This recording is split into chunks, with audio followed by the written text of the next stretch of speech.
नमस्कार। आज बात करेंगे भारतीय कृषि की सप्लाई चेन में आई एक बहुत बड़ी उथल-पुथल की। एक ऐसी हड़ताल जिसका सीधा सीधा असर हमारे खेतों पर, हमारे किसानों पर और उनकी रोजी-रोटी पर पड़ रहा है। तारीख है 27 अप्रैल 2026। इस दिन देश भर के एग्रो इनपुट डीलरों ने अपनी दुकानें बंद रखने का ऐलान कर दिया। एक राष्ट्रव्यापी हड़ताल। लेकिन सवाल यह है कि आखिर ऐसा हो क्यों रहा है? तो देखिए, इस हड़ताल के पीछे है all India agro input dealers association यानी AIDA। ये एक दिन का सांकेतिक बंद है। इसका मकसद सिर्फ एक है, सरकार का ध्यान उन पुरानी समस्याओं की ओर खींचना जिन्हें उनके मुताबिक सालों से नजरअंदाज किया जा रहा है। और ये कोई अलग थलग फैसला नहीं है। दरअसल ये राष्ट्रव्यापी हड़ताल महाराष्ट्र के डीलरों के साथ अपनी एकजुटता दिखाने के लिए है, जो पहले से ही एक अनिश्चितकालीन बंदी पर हैं। मतलब ये पूरे देश में एक सोचा समझा और समन्वित प्रयास है। तो ये डीलर इतने ज्यादा परेशान क्यों हैं? यूं तो देखिए, मुद्दे कई हैं, लेकिन दो ऐसी बड़ी समस्याएं हैं जो इस पूरे विरोध की असल जड़ हैं। चलिए एक एक करके इन्हें समझते हैं। पहली और शायद सबसे बड़ी समस्या है टैगिंग। अब ये टैगिंग क्या भला है? चलिए इसे एकदम आसान भाषा में समझते हैं। मान लीजिए आप किराने की दुकान पर ब्रेड खरीदने गए और दुकानदार कहे कि भाई ब्रेड तभी मिलेगी जब साथ में केचप की बोतल भी खरीदोगे। भले ही आपको केचप चाहिए ही नहीं। बस यही काम उर्वरक कंपनियां डीलरों के साथ कर रही हैं। और इस टैगिंग का असर बहुत ही बुरा होता है। सोचिए, छोटे डीलरों पर सीधा सीधा फाइनेंशियल बोझ पड़ता है। उनकी जो पूंजी है वो ऐसे सामान में फंस जाती है जो बिकता ही नहीं।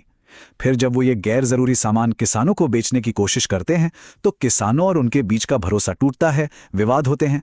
और ये कोई आज की बात नहीं है, पिछले 4-5 साल से ये समस्या लगातार बढ़ती ही जा रही है।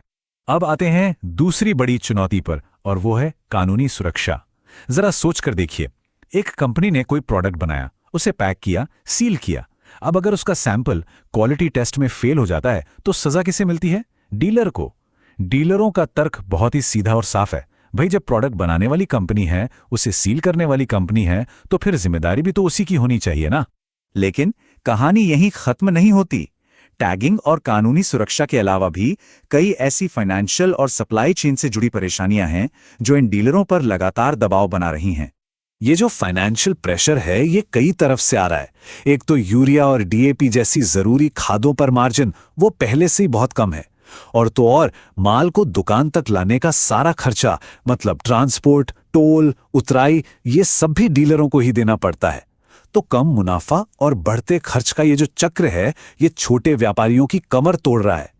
चलिए अब जरा तकनीकी और कानूनी अड़चनों की बात करते हैं जो डीलरों के रोजमर्रा के काम को और भी ज्यादा मुश्किल बना रही हैं। देखिए, सरकार नैनो उर्वरक जैसी नई टेक्नोलॉजी को बढ़ावा तो दे रही है, लेकिन जमीनी हकीकत कुछ और है। डीलरों का कहना है कि किसानों को इससे अच्छे नतीजे नहीं मिल रहे हैं। इसी तरह साथी और पॉस जैसे डिजिटल पोर्टल्स का मकसद तो काम आसान करना था, लेकिन असल में वो अक्सर OTP की दिक्कत और धीमे इंटरनेट की वजह से एक नई सिरदर्दी बन जाते हैं। और यहीं पर उनकी एक और बहुत अहम मांग सामने आती है, प्रशासनिक बोझ को कम किया जाए। डीलरों का कहना है कि हर महीने मैनुअल रिपोर्टिंग करना, स्टॉक बोर्ड लगाना, ये सारे नियम व्यापार को आसान बनाने की जगह और उलझा देते हैं। तो इन सारी समस्याओं को देखने के बाद सवाल उठता है कि इसका हल क्या है। अच्छी बात यह है कि डीलरों ने सरकार के सामने एक बहुत ही साफ सुथरी योजना रखी है। उनकी मांगें 5 मुख्य बिंदुओं पर टिकी हैं। सबसे पहला, टैगिंग की ये जो प्रथा है इसे पूरी तरह से खत्म किया जाए। दूसरा, नैनो उर्वरकों को अनिवार्य नहीं बल्कि स्वैच्छिक बनाया जाए। तीसरा, प्रोडक्ट की क्वालिटी की कानूनी जिम्मेदारी बनाने वाली कंपनी पर हो।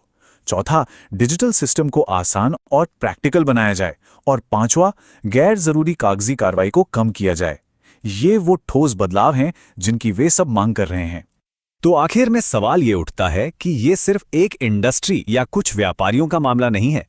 जब बीज और खाद को किसान तक पहुंचाने वाली सप्लाई चेन की सबसे अहम कड़ी ही कमजोर पड़ जाएगी तो इसका असर हम सब पर पड़ेगा। हमारी खाने की थाली से लेकर देश की पूरी ग्रामीण अर्थव्यवस्था के स्वास्थ्य तक।